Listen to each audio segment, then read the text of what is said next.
रुनु झुनु बाजन बाजे लालाना। रुनु झुनु बाजन बाजे लालाना।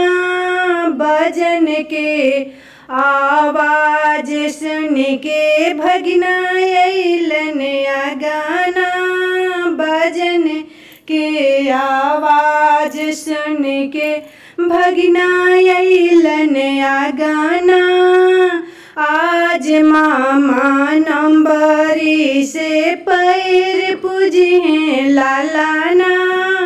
आज मामा नंबरी से पैर पूजे लालाना। रुनु झुनु बाजन बाजे लालाना। बाजन के आवाज सुन के फुआ अइली आगाना।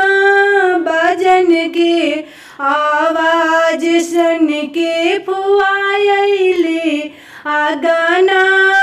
आज भैया बानर से साड़ी से पैर पूजे लालाना।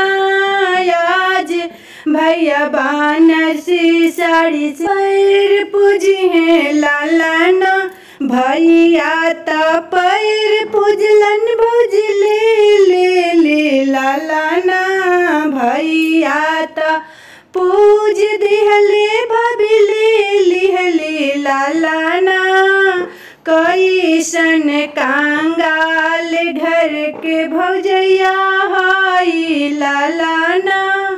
कैसन गरीब घर के भौजैया बड़ी लालाना। रुनु झुनु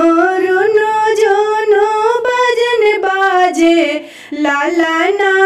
बाजन के आवाज सुन के भगनी अइली आगाना। बाजन के आवाज सुन के भगनी अइली आगाना। आज मामा सोटावा से पैर पूजे लालाना। आज मामा सोटावा से पैर पूजे लालाना। रुनु झुनु बाजन बाजे लालाना। रुनु झुनु बाजन बाजे लालाना। बाजन के आवाज सुन के भगना अइलन आगाना। बाजन के आवाज सुन के फुआ अइली आगाना। आज मामा नंबरी से पैर पूजे लालाना। आज मामी नंबरी से पैर पूजे लाला। मामा तो पूज दिहलन मामी ले लिहले लालाना।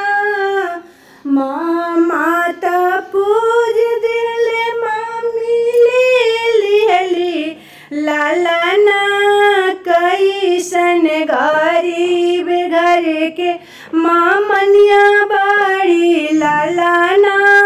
कैसन कंगाल घर के मामनी बड़ी लालाना। रुनु झुनु बाजन बाजे लालाना।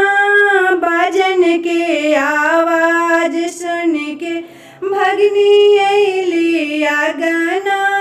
बाजन के आवाज सुन के भगनी अइली आगाना। आज मामा साड़िया से पैर पूजे लालाना। आज मामा साड़ी से पैर पूजे लाला। मामा तो पूज दिहलन मामी छीन ले लालाना। मामा तो पूज दिहलन मामी छीन लिहले लालाना।